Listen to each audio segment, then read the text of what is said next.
27 রোজার রাতে সন্তান ফোন দিয়া বলে, বাবা আমি আগামীকাল রওনা দিলে রাত 2টা-3টায় গিয়া ঢাকায় নামবো, আমি সাহারি তোমাদের সঙ্গেই খাবো। মা বসে আছে, মায়ের সন্তানের বাবাও বসে আছে, সন্তান আসবে।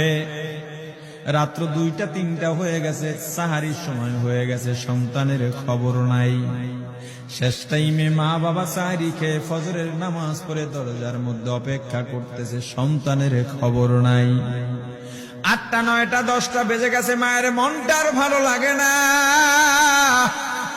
স্বামীকে ডেকে বলে, স্বামীরে আমার সন্তান কই, আমার মনটা ভালো লাগে না, একটা ফোন লাগাও। স্বামী ডাক দিয়া বলে, চিন্তা করো না, ঈদের সময় যানজট থাকতে পারে, চলে আসবে। কিছুক্ষণ পর বাবার মনটাও ভালো লাগে না, বাইরে নেমে পায়চারি করতেছে। হঠাৎ করে একটা ফোন চলে আসছে। সন্তানের ফোন দেখে বাবার সে কি আনন্দ। ফোন রিসিভ করে যখনই সালাম দিল, অপর প্রান্ত থেকে সালামের উত্তরে সন্তানের কণ্ঠ পাওয়া যায় না। বাবা ডেকে বললেন, বাবা তুমি কে? এটা তো আমার সন্তানের কণ্ঠ নয়, তবে মোবাইলটা আমার সন্তানের। ওপার থেকে ডাক দেয়া বলে, আপনি কি এই লোকে, এই মোবাইলওয়ালার বাবা? বলে, হ্যাঁ।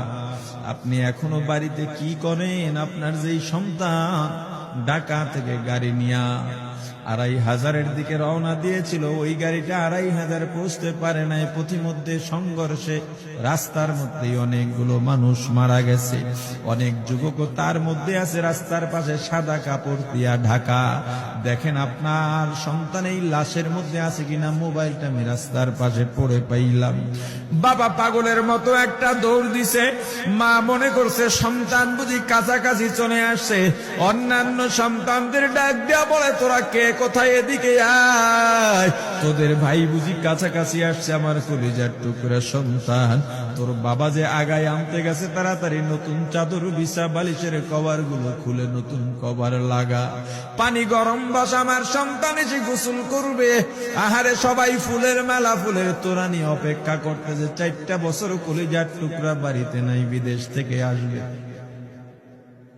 বাবা স্পটে গিয়া দেখেন অনেকগুলো লাশ, সাদা কাপড় দিয়া ঢাকা। একটা একটা মাথার উপর থেকে কাপড় উঠান আর কৌতূহল বাড়তেছে, কাপড় উঠান আর কৌতূহল বাড়ে।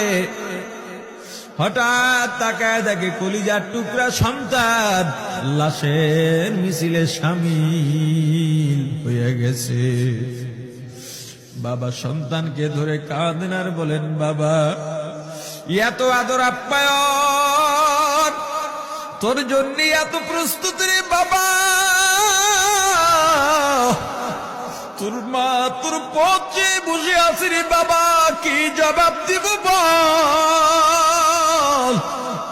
তুই যেদিন রওনা দিয়ে বিদেশ চলে গেলি, তোর মা সারা রাত ঘুমায় নাই, দরজায় গিয়া তোর পথের দিকে তাকা রইছি। কত রাত আমি মা, আমি বাবা দেখলাম তোর মা গভীর রাতে বিছানায় নাই। খুঁজতে খুঁজতে দেখলাম দরজায় গিয়া তোর মা কাঁদে। কত রাত তোর মা তোর জন্য নামাজ পড়তে পড়তে রাত্রটা নির্ঘুম কাটায় দিছে রে বাবা। কত রাত তোর মা তোর জন্য দোয়া করতে করতে নির্ঘুম রাত্র কাটায় দিছে। এই 4 বছরে 8টা ঈদ, ঈদের সময় আমরা নতুন কাপড় কিনছি, নতুন কাপড় পরছি। তোর মায়ের জন্য আমি নতুন শাড়ি এনে খাটের উপরে রাখলাম।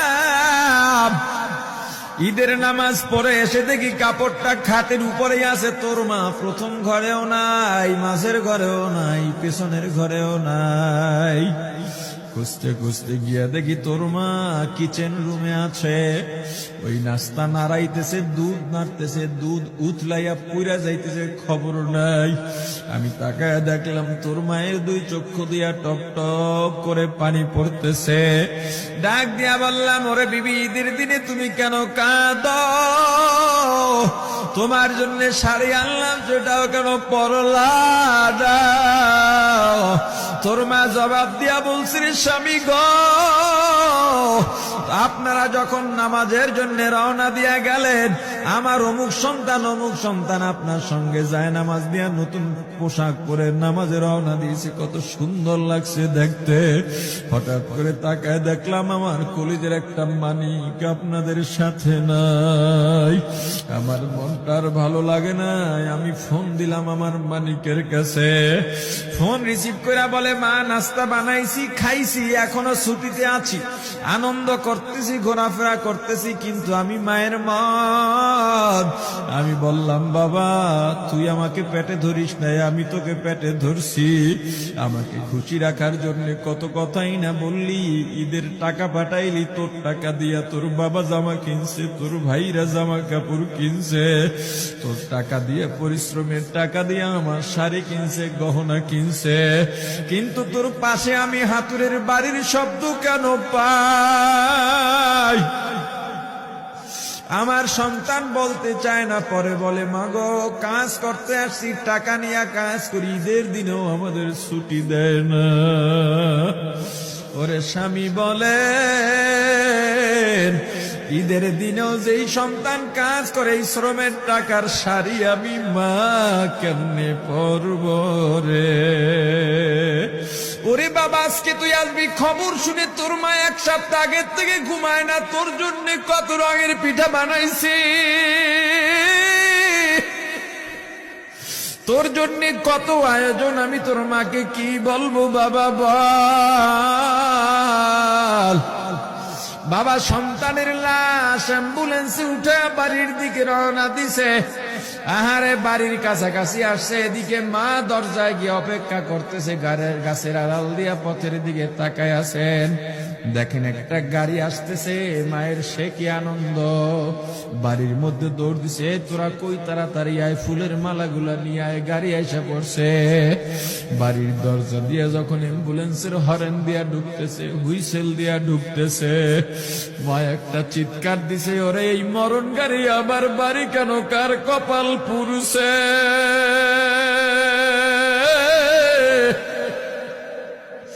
অ্যাম্বুলেন্সের দরজা খুলে তাকায় দেখি কলিজার টুকরা সন্তান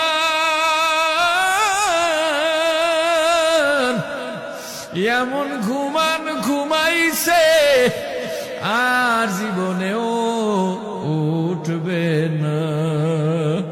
মা কাঁদেন আর বলেন, ওরে বাবা এটা তোর বিছানা নয়, নতুন চাদর বিছাইছি।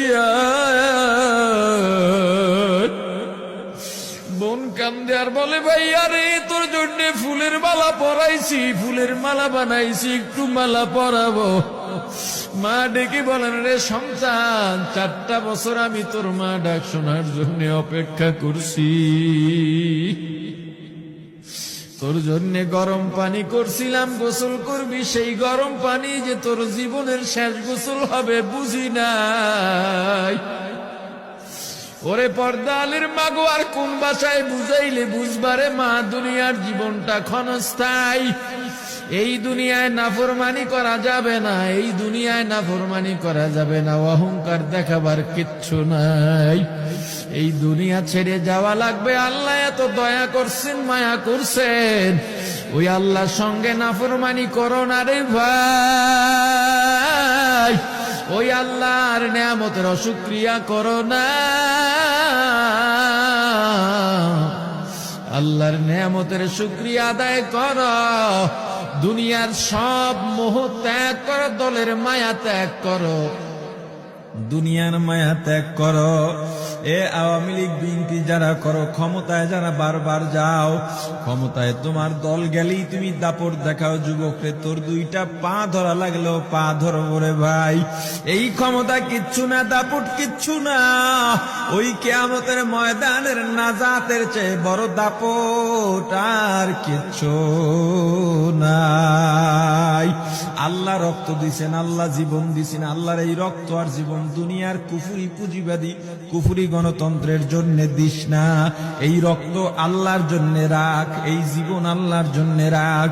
আমার রাসূলের সুন্নাত দিয়া নিজেকে মোড়াইয়া নে, নিজের জীবনটা গড়াইয়া নে, ওই পরকাল হবে তোমার আমার জন্য মহা শান্তির জায়গা।